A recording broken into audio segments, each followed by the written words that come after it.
Good evening, everyone. It's me, Dr. Plague. We talk a lot about horror on this channel, but the real horror out there is how easy it is for your data to fall in the hands of disreputable people. That's why today's video is sponsored by Aura.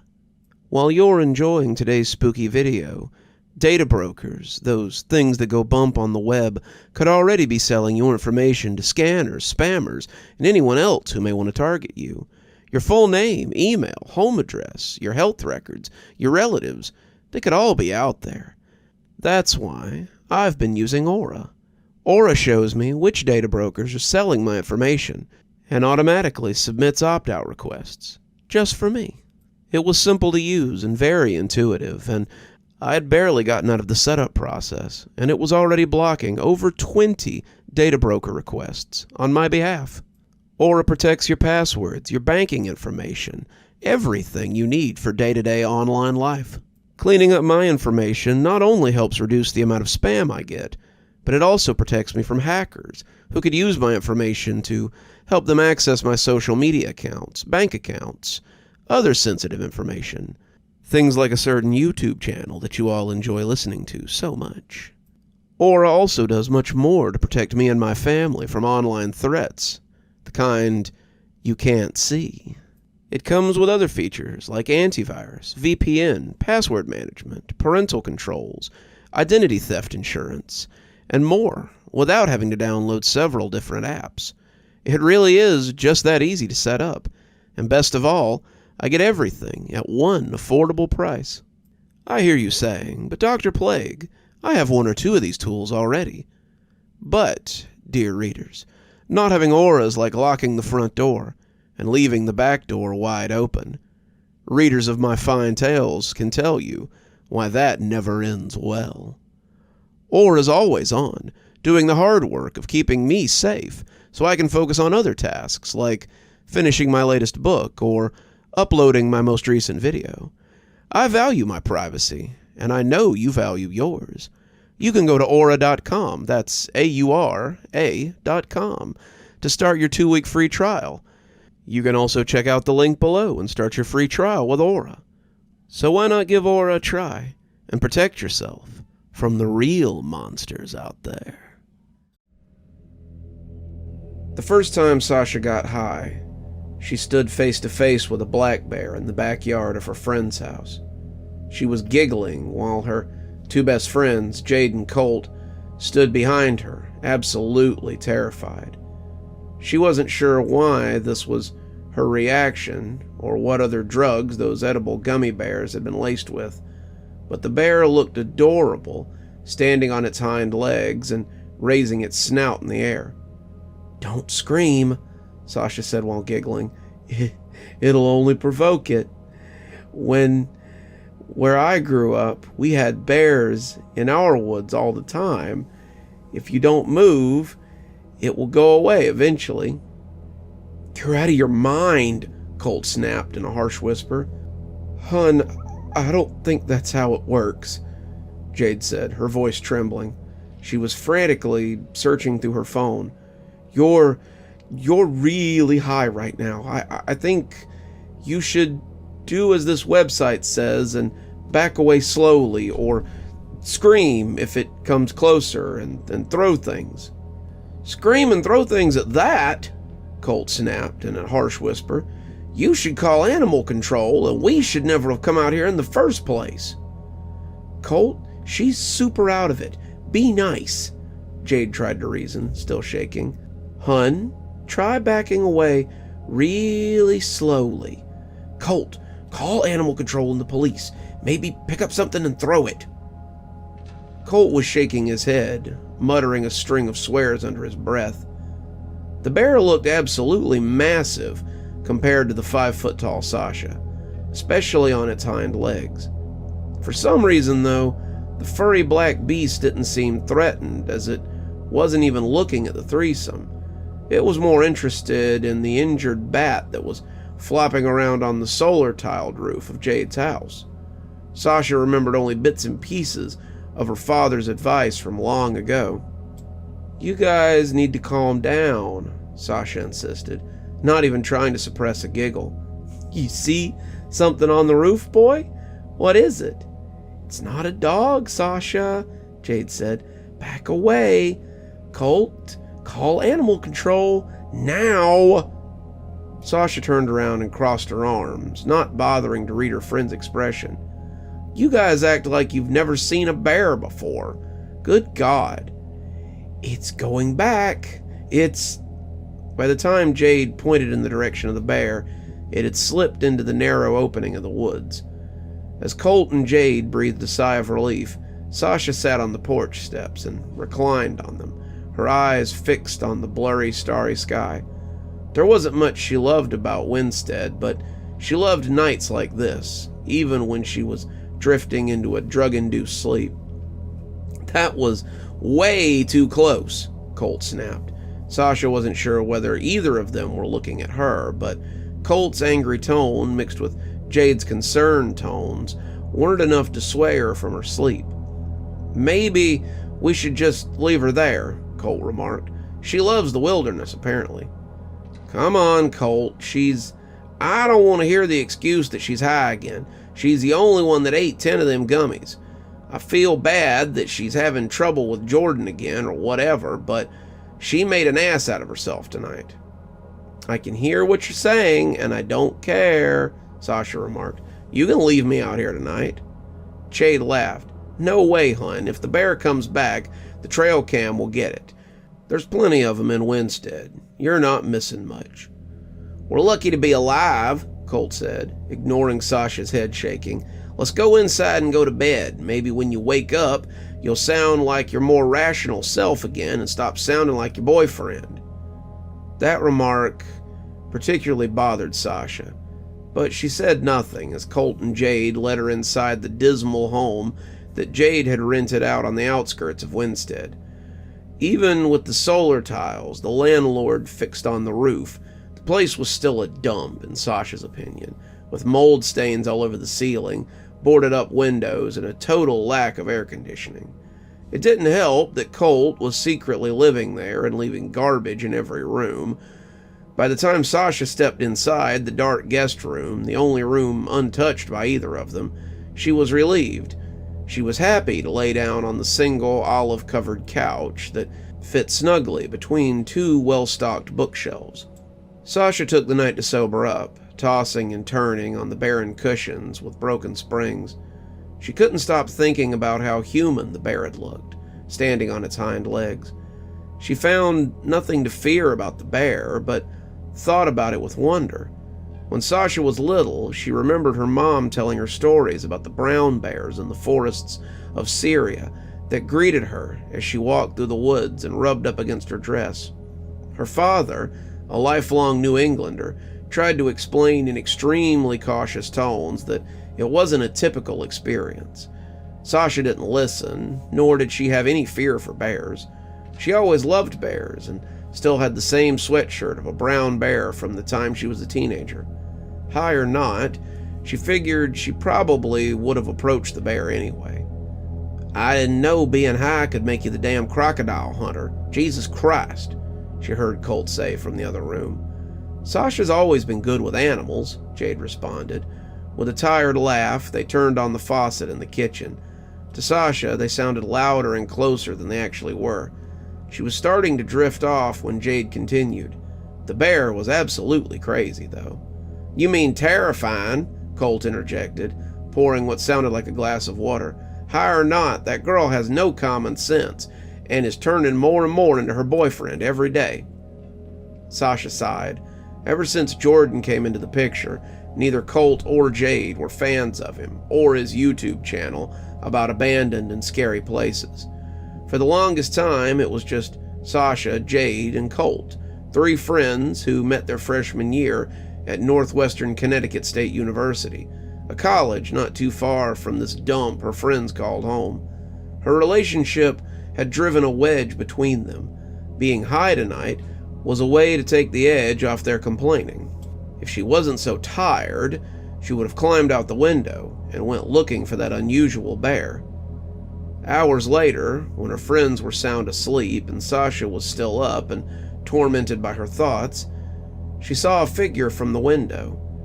It looked tall, like the bear, but much blurrier. It was standing in the middle of the yard. Despite squinting, she couldn't quite make out what it was. It was dark, like the bear, but there weren't any discernible features like fur or ears. When she squinted harder, she saw a tall, gray-haired man just standing in the middle of the yard. He wore a long, open jean jacket over a flannel shirt and brown cargo jeans. When she saw his right hand gripping a metal shovel, she gulped and felt her heart sink into her throat. Without thinking, Sasha grabbed her cell phone and opened the window, shouting, "What are you doing here?" Those words startled the man. His big gray eyes widened and he darted off into the forest. When he ran, his body looked dark and blurry for some reason. Sasha figured that she must still be high, but was sober enough to go into the living room where Colt and Jade were dozing on separate couches. "Guys, wake up, I saw something." Colt and Jade were in their clothes from the night before. Only Jade's oversized hoodie and Colt's cardigan had some sort of food on it. When they opened their eyes, Colt saw Sasha and grimaced, and as for Jade, she furrowed her eyebrows. "What is it, Sash?" "I saw a man in the backyard, a tall man with long hair." As she spoke, Sasha still had a sinking feeling in her chest. It took a moment for her friends to process what she was saying, but once it hit them, they were both off the couch and at attention. "I called him from the window and he ran away." "Colt, go check the trail cams," Jade said with a nod. "That's crazy, Sash. My neighbors saw a crazy man like that a couple of weeks ago, but she said the cops didn't do anything. The trail cams will definitely pick him up, though." From a brown knapsack on the couch, Colt pulled out his laptop and opened up the trail cam application. They watched Colt as he fast-forwarded through hours of nothing. When the image of the three of them and the bear came on screen, Sasha felt the urge to giggle, but Colt's look of exasperation convinced her otherwise. "About what time was this?" Colt asked, scratching his chin. Before Sasha could answer, Colt paused on a frame of the bear on his hind legs. "Sash, I thought you said you saw a man." "I did. This very tall man with ridiculously long hair and a jean jacket." "Maybe you need to fast forward a little more. Wait, slow down." Colt nodded and pressed the gray button with a single black arrow. It was the same bear they'd seen earlier, just standing on its hind legs for what clocked at a solid 2 minutes. Then it appeared to look at the window for a split second before getting back down on all fours and darting off into the woods. Sasha's mouth dropped open and she took a step back. Jade sighed and Colt slapped his hand over his face. "Well, that's that, Sasha," Colt snarled. "You were so high you thought the bear was some mysterious jean jacket dude. That's a bad trip." "Oh, Sash, you had a real bad trip. I'm so sorry it scared you." "No, I know what I saw. Fast forward." "Wasn't this like 5 minutes ago? If I fast forward, there's nothing. Just a reminder that it's 4 in the morning and you're still high. I've been high before, but not enough to hallucinate. It's like they were peyote gummies or something, or maybe you're just crazy." Jade smacked him on the ear. "Ow! The hell, I was kidding. Maybe we all just need to go to bed." Knowing that she couldn't convince them otherwise, Sasha had gone to bed. She wasn't having a bad trip, but a bad time. Now, not only did her best friends disapprove of her relationship, but they questioned her sanity. Unlike her boyfriend, Sasha wasn't religious or spiritual and didn't really believe in the supernatural. She also knew the difference between tripping and being sober, or at least she thought she did. What she saw wasn't caught on camera, but without any evidence, she still believed. Being in the last year of her biology graduation program, the notion of believing was deeply unsettling to her. Despite her better instinct, Sasha called Jordan the next day and told him about her experience. "So let's review," Jordan said in a familiar voice that made Sasha groan. She didn't have to be there to know that he was grinning and pointing fingers in the air as if he had some brilliant idea. The three of you saw a bear in Jade's backyard that was standing on its hind legs. Late on in the night, you saw a tall, long-haired man that looked like a sage or something, and the trail cams caught footage of a bear. Yeah, Sasha said, uncertain of where this was going, but not wanting to know. And Jade lives in Windsted, towards the woods. You know all this, Jordan. What's your point? There was a brief pause before Jordan blurted out, You had a visit from the Winsted Wild Man. Oh, God, Sasha groaned. Like their high school sports team mascot? Oh, no, that's the Windsted Wild Men. There's a slight difference. See, they get their name from a local legend of the Winsted Wild Man. It's like a Connecticut Bigfoot. As Sasha sank into the couch and let out another audible groan, she felt tempted to hang up and make an excuse about bad service as he continued. Matt Drake did a video on it. You should watch it. Okay, so legend has it that sometime in the late 1800s, there was a real proper selectman named Riley Smith who was picking berries with his dog. For some reason, like all men back then, he always wore a suit and a top hat, even when on a walk in the woods. But that's beside the point. Anyway, he saw a large creature that looked like a man, but with black fur all over his body and long hair draped over his shoulders. The selectman and his dog were paralyzed with fear and stood motionless till the creature disappeared. He reported this story to the Winsted Herald, and over the next few weeks, many locals reported sightings and the town panicked. That's actually an interesting story, Sasha said, scrunching up her nose, but I very much doubt that's what I saw. You believe in all this supernatural stuff. I respect that, I do, but how else can you explain it? Look, Sash, I gotta go, unfortunately, but be careful out there and maybe buy bear spray or something. Sasha sighed. She loved her boyfriend, but not the way he looked for supernatural and everything. For a while, they had a YouTube channel where they explored abandoned places together. Ever since he met Matt Drake, however, he dragged Sasha on ghost hunts and cryptozoological searches around the state for creatures with weird names like the Glaucus or the Black Dog of Hanging Hill. Something about the Winsted Wild Man intrigued her, though. At the very least, she found it strange that the camera footage picked up a bear, and not the mythological-looking figure she had seen. Maybe she was tripping. She'd accepted that explanation before Jordan's. That morning, Sasha continued searching the Winsted Wild Man on her phone, but she had no signal. Neither Colt or Jade had paid for the internet that month. They left a note on the counter that they had gone out grocery shopping, a typical Sunday morning for them. She started her Sunday morning walk into town. She found herself peering into each of her neighbors' backyards in search of a long-haired man or the bear. Every time she thought she saw something, it just turned out to be a shadow from the vast forest that surrounded the town, or another animal like a moose or a deer.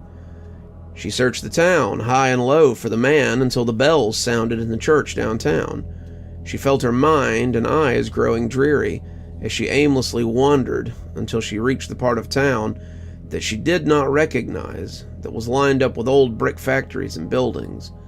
The street was completely silent, the sound of passing traffic and birds and the crunch of falling leaves beneath her feet completely disappearing.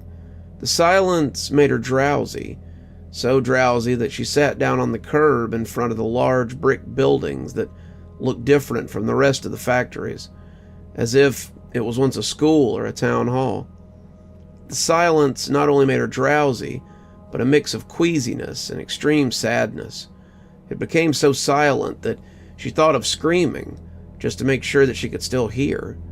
When she was ready to open her mouth and do so, she heard the sound of something scraping along the earth. Sasha turned around, knowing what she would see, way before she saw it. Those feelings of queasiness and sadness turned to absolute dread when she saw the long-haired man with the open jean jacket digging in the earth. What "What are you doing? Who are you?" she asked. She thought that she had been whispering, but the atmosphere was so quiet that the man not only turned around, but he brushed his hair out of his immense gray eyes and placed his shovel down. I'm sorry, I didn't mean to bother you." "I'm looking for my friends," the man said, in a sharp, raspy voice. "Oh God, I should go. I'm sorry," Sasha whispered to herself. Sasha couldn't turn around, though. She was encapsulated by the deepness of the man's gray eyes. "I've been looking for them for a long time." His voice morphed into an echo that continued as he picked up the shovel and continued to dig. "What are you hoping to find?" Sasha felt her voice growing even smaller as she asked, already knowing the answer. "Where they buried my friends. I've been looking for so long." His voice echoed once more against the quietness of the atmosphere. The man wasn't looking at her. He was digging so intently that she thought he would break the shovel blade. "I have to find them." Who buried them? She almost couldn't believe she'd asked it. She wasn't sure she wanted to know. "What is this place?" The man continued on as if he hadn't heard her, throwing dirt every which way, causing Sasha to step back a few paces, but she was still unable to scream or run away. "Auskela ilaha." The man's voice boomed as he dug more intensely, and the words echoed once more. "Auskela ilaha." She could see the veins pulsating in his arms as he dug so deep into the earth that he created an opening big enough to be buried within. The man groaned and staked the shovel into the ground, turning around furiously to meet Sasha's eyes. "I've been looking for so long, ever since I went here." "Where's here?" "Johnson Indian Reform School," he said gruffly. Those words cut like a knife, and she felt a sharp pain in her head, followed by bright flashes. Sasha was overwhelmed by images of bare, dark-skinned children walking in straight lines and a dark-robed nun behind them with a whip. She saw images of a long-haired man as a young boy with the same shovel, digging into the earth and weeping loudly. Sasha saw the black bear standing on its hind legs and roaring at the sky. Then there was nothing but silence and complete darkness. When darkness was gone, she woke up on the curb of a completely different street that she now recognized. Sasha rose and looked around frantically to see a street filled with Sunday morning drivers and churchgoers. The buildings were gone. The silence was gone. The long-haired man was gone too. Now, even the slow sounds of Sunday morning in Windsted felt overwhelming. She looked at the church and it made her queasy. Either she wasn't well, or everyone around her was willfully ignorant of the horrific history that lurked within the town. Sasha wasn't sure what was worse, so she went back to Jade and Colt's house, too fright-sick to look in the backyard or take any shortcuts. "We tried to call you," Jade explained, as a pale-faced Sasha stumbled into the house. She threw her arms around Sasha and pulled her tight. "You need to learn to charge your phone, girl." "Yeah," Sasha murmured. Even Colt looked concerned, and was reading something on his phone. "Looks like you did something last night, Sash." He handed her his phone.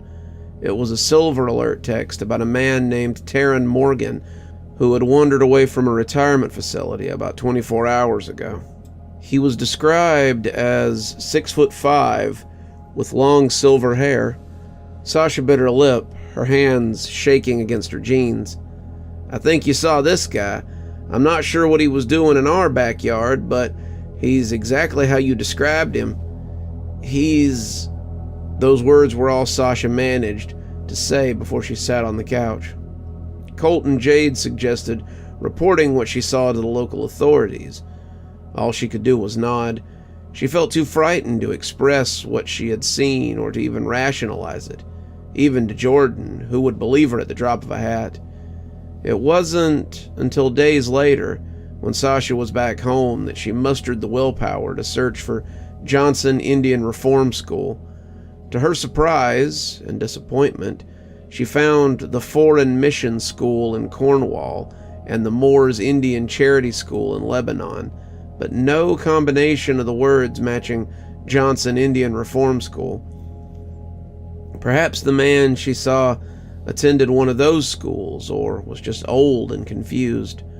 Perhaps she felt such an intense connection with him that she imagined what she had seen. Perhaps it was just an old man with dementia who mixed up stories from other family members or legends. Sasha searched as intensely as she saw the long-haired man digging that day, but no results were rendered. Perhaps it was best to just try and forget the disturbing images that she had seen and heard. No matter how hard she tried, Sasha couldn't forget about Tay and Morgan, the Johnson Indian Reform School, or anything else that she had seen. She stayed over at Colt and Jade's place as an excuse to search the neighborhood for the man or the street with the old factory buildings. The trouble was, Winsted had many streets with old factory buildings, but none of them were shaped like old schools or town halls. Colt and Jade asked where she would go when she walked, but she never said. Each time she tried, she heard Tay and Morgan's voice echoing, "I'm looking for my friends." Sometimes she felt the urge to help him.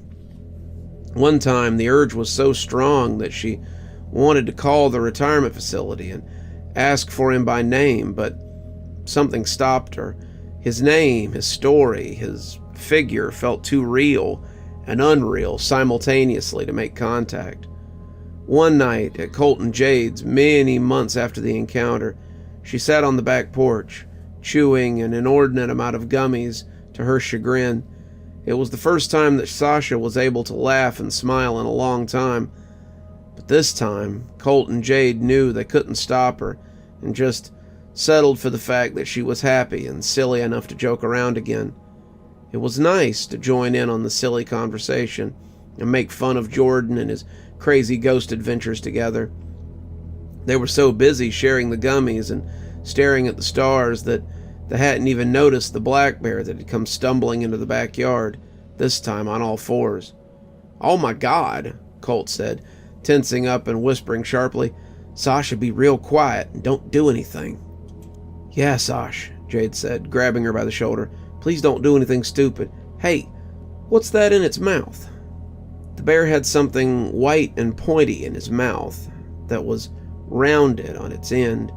Sasha's jovial mood turned into one of complete silence as she stared at the pointy figure and into the bear's gray eyes. She hadn't looked into the bear's eyes the first time she saw it. Now Sasha sat quietly until the bear seemed to nod at them and slip into the narrow opening of the woods. After it left, and after what seemed like an eternity, Sasha turned in a hushed tone. "I think he found his friends." Good evening, everyone. It's me, Dr. Plague. I'm glad you made it to the end of the story. Thanks for stopping by. If you think you might like a little more spooky in your life, well, there should be some links popping up at the end of this to other great stories, maybe even some great playlists that you can discover. We update 7 nights a week, so there's always something new and something spooky waiting for you on the channel.